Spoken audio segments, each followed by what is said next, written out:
Welcome. This is the Senior Safety Advice Podcast, and we are so glad that you've made it to a calmer corner of your day. Here, we focus on real solutions, practical help, and the kind of encouragement we could all use a little more of. So let's get to it. Not sure if you know this, but most holiday accidents for older adults happen in the home, often during family gatherings. I know that sounds surprising, but it's true. And the good news? Well, almost all of these risks can be preventable.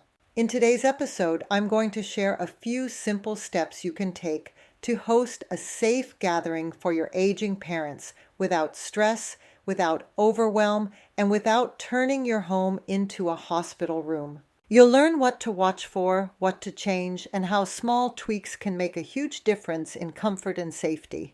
I'm Esther Kane, a retired occupational therapist and a certified aging in place specialist. I've helped thousands of families prepare their homes for aging parents, and I want to help you feel confident and ready too. Okay, so let's get right into it. You know, every year around the holidays, I hear the same story from families, even from my friends. They get excited about having mom or dad over. They cook the big meal. They decorate. They clean. They set the table. Everything looks beautiful, but they forget one big thing. Their home isn't set up for someone who moves, sees, or thinks differently. Let me explain what I'm talking about. I remember a family I worked with many years ago. They were so proud to host their 82-year-old mother for Christmas dinner. Their table was set with a gorgeous centerpiece, candles were everywhere, and the house had a big welcome home feeling. But within minutes of arriving, their mom tripped on the thick rug by the front door. Thankfully, she didn't hurt herself, but she was shaken. And so was everyone else.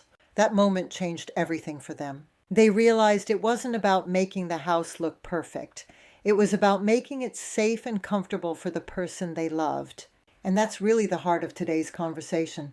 So let's break this down into a few simple parts so you can host a gathering that feels warm, joyful, and safe. Let's start with the entrance.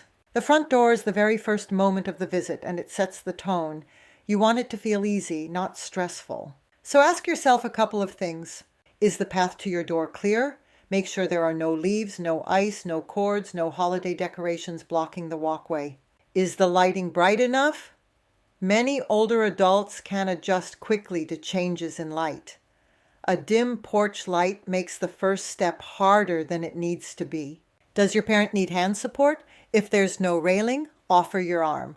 Go slow and let them set the pace. These tiny details can actually make your loved one feel welcomed, not rushed. Okay, now let's move inside. As an occupational therapist, I just have to talk about throw rugs. Most homes have them. Most older adults trip on them. I have, unfortunately, treated many senior patients with severe injuries just from tripping over a rug. So if you only make one change before the gathering, this might be the winner. Go ahead and fold the rug, store it in a closet, and bring it back out tomorrow. Your future self will thank you. Also, make sure to check for these 4 things. Clutter around the entryway, cords from lights or decorations, pets excitedly running under their feet, wet floors from winter weather. Your goal is to create a straight, clear path. Think airport walkway, not holiday obstacle course. All right, now let's talk about seating next. This is the one most people forget until the minute their parent tries to stand up. Older adults do best with firm, supportive chairs that have an armrest, not deep, soft couches that swallow them. If your parent has arthritis, back pain, balance issues, or leg weakness, a low sofa can feel like quicksand. It's important to have on-hand chairs with the following 4 features. Chairs with arms, chairs with a firm seat, chairs that are a normal height, chairs that aren't too soft or too deep. And think about placement of those chairs too. If the room is crowded, or the chair is far from the bathroom, or they have to weave between people carrying hot food, that adds risk. Put their seat where they can see the action, but move safely when needed. All right, so now let's think about the lighting. We all know that holiday lighting is beautiful, but it's not usually designed for safety. Older eyes tend to struggle in low light areas. Here are 4 things that can help. Turn on all overhead lights. Add lamps to dark corners. Light hallways and bathrooms. Avoid candles or anything with open flame. Yes, I know that candles look cozy, but they're a fall and fire risk. So, to keep that same cozy feeling, switch to battery candles or LED lights. Your home will still feel warm and festive. Okay, now let's talk about noise and conversation. Many older adults with hearing loss struggle in loud, overlapping conversations. I know that I certainly do. This can make them withdraw, get confused, or feel left out. And sometimes when people can't hear well, they stand up to move closer, which is when falls are more likely to happen. So do try to create a quieter seating area for them. Turn down background music a bit and speak slowly and clearly without shouting. That alone can make the whole visit feel more relaxed. So now let's move on to bathrooms. Before your parent arrives, go into your guest bathroom and take a quick look. Is the floor dry? Is the lighting bright enough? Can they reach the toilet paper easily? Is there a nightlight for later in the day? Are there grab bars? If not, you can think about adding a temporary suction bar. I don't normally recommend suction grab bars because if too much weight is put on it, the person can easily fall. But if it's just used to steady someone, it may help. You'll have to make the decision if this is good for you or not. Or better yet, consider speaking to an occupational therapist or aging in place specialist. If they use a walker, make sure there's room to turn the walker around. Bathrooms in many homes are tight, and turns are where falls happen. Let's move on to talk about meals because this one can be emotional for families. Older adults often have trouble cutting food, holding utensils, or chewing certain textures, and no one wants to feel embarrassed at a family gathering. So here's how to help without making it a big thing. Create a menu of finger foods or softer foods. Offer easy-to-hold cups. Keep the place settings simple. Serve smaller portions so plates aren't overwhelming. Give them plenty of time to eat. And if your parent has memory changes, avoid drawing attention to mistakes or confusion. Just guide quietly and kindly. Your calm tone sets the tone for everyone else. Now let's not forget to talk about energy levels. Hosting can be fun, but it can also be tiring for your parent.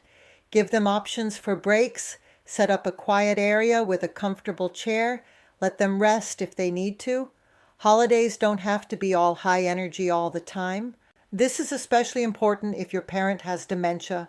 Noise, lights, and changes in routine can be overwhelming. A calm corner can help them reset.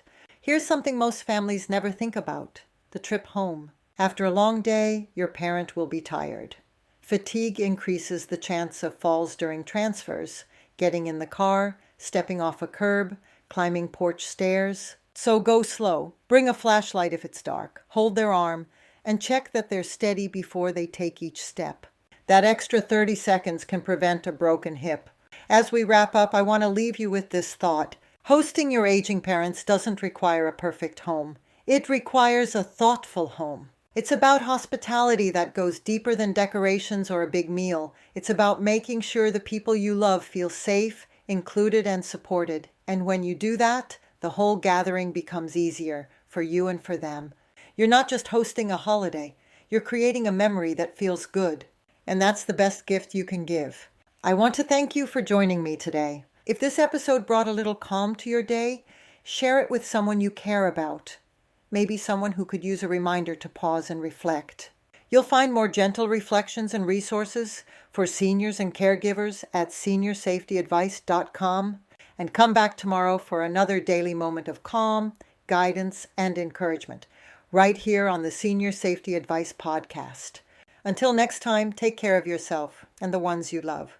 This podcast is part of our mission to help older adults live safely and independently. If you'd like to take the next step, visit aginginplacedirectory.com, where you'll find specialists, helpful resources, and inspiration to make every home your place to thrive.